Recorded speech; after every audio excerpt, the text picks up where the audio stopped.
So if I wanted to take a step into immobilization and focus on trapping, where do I start? Very nice.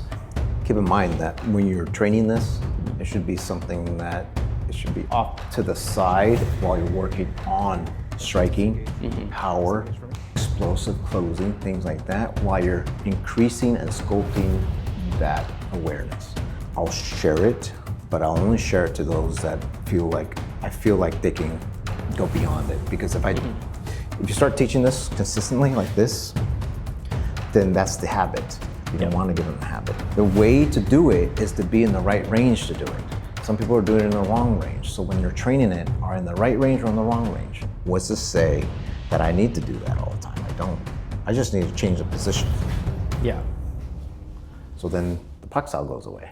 One of the key components in Bruce Lee's Jeet is Immobilization Attack. Now, sometimes this gets discarded because we assume that you need to be much faster than your opponent, that trapping isn't a place when there's a lot of punches coming at you, when there's a lot of variety, struggles, you should be hitting. And that is the case. You should be escaping and attacking at the same time. But when you're training immobilization, because it is an entry, it is something that can be done, you have to have a very good way of learning it, a good coach and a good instructor that can give you the pathway or give you the keys to unlocking that mystery. Because trapping could be very isolated to just say, it's too static.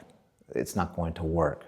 You're training it wrong. You should put it under pressure. That could all be true. But it all starts the way you train it, the way you're being guided. There's a key factor to all this though. You have to realize you can't just put trapping in. It's a timing component, because the world of the internet is sharing all kinds of perspective of what's called Pak Sao, what's called trapping. They're saying this is their perspective, and you can make the argument that everybody has something to offer. But if we're talking about being explosive, are they really offering that, or are they offering just their perspective to try to perpetuate this version of Jeet Kune Do? So let's take a look and break down how you can do Immobilization Attack. What is the consistency here if somebody keeps doing that?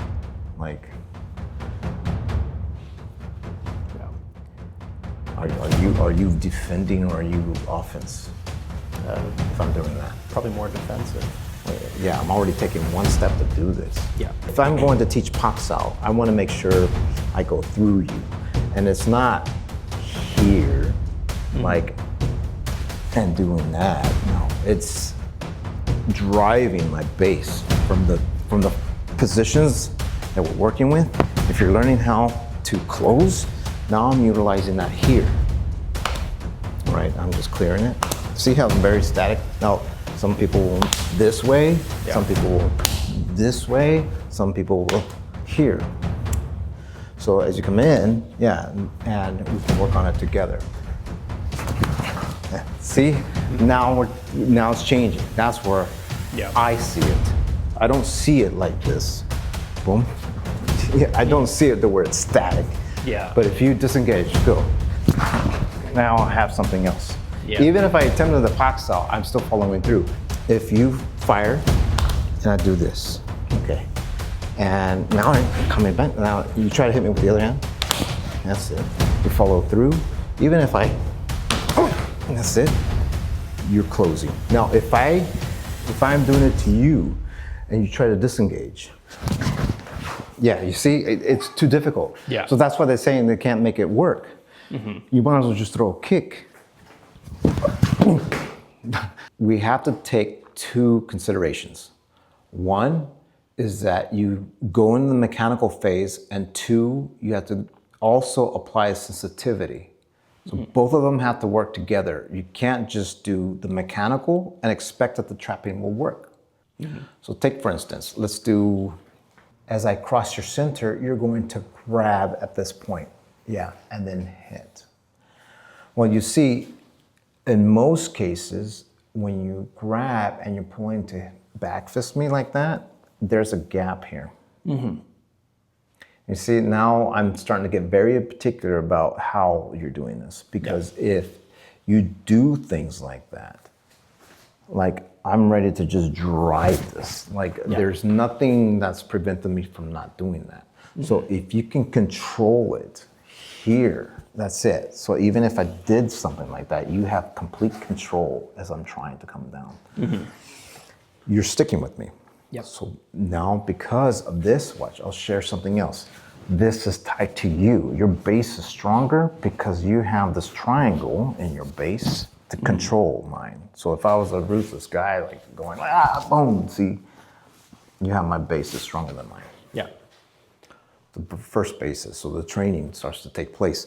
This is one piece, all right? The other piece is like what they call reference point.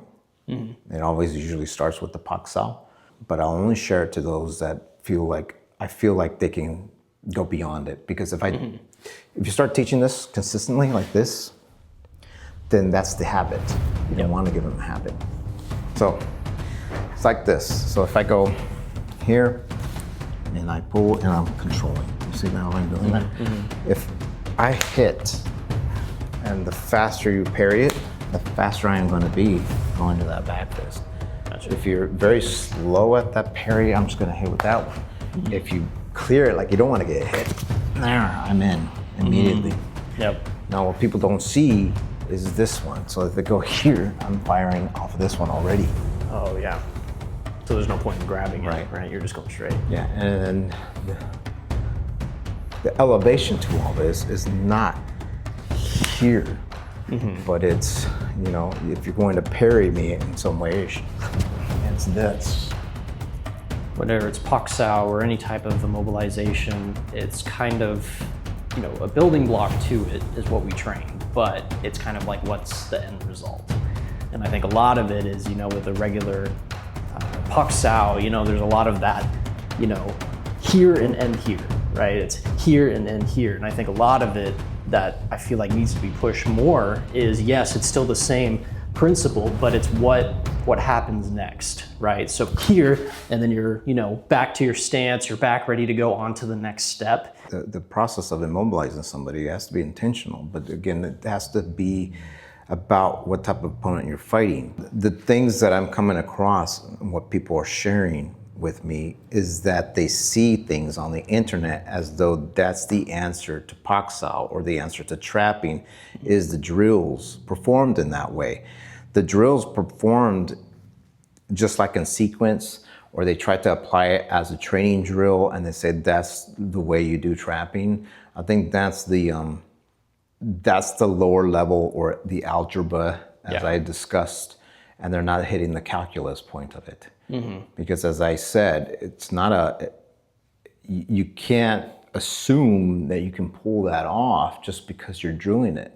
That's not it. There's a timing component behind it, and it's not in reference to ensure that you could do the Pak Sao. See, it's just a standard point of training it so you can get to the elevated state.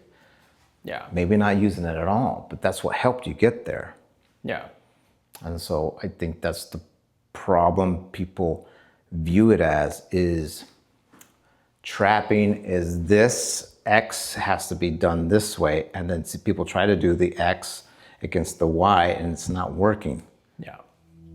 Because range, their attributes, you have to find the essence behind it. And I think that's the issue with the trapping. Yeah. So let's go right back to this. Good, better range, excellent. You see how closer you are? Now, as you get closer, you're now nullifying these areas. Yep. See, the common theme is like they do something like that and then people are open here. Yeah. You're not supposed to allow that. The thing is that if you go in, it's in here, see, where I'm controlling this. So now it disables your kicking ability and I'm already controlling your base. Yeah. Well, it's also that explosiveness too. You mentioned that shock you're trying to give somebody. I think what you mentioned there when you're trying to not only immobilize the top half of the body, but also the legs and the bottom foundation, that will send a shockwave through somebody more than just focusing on the top You know, you hit them there, that's the initial shock, but they still have their legs open, they can move. But with what you're doing, you're taking away pretty much everything.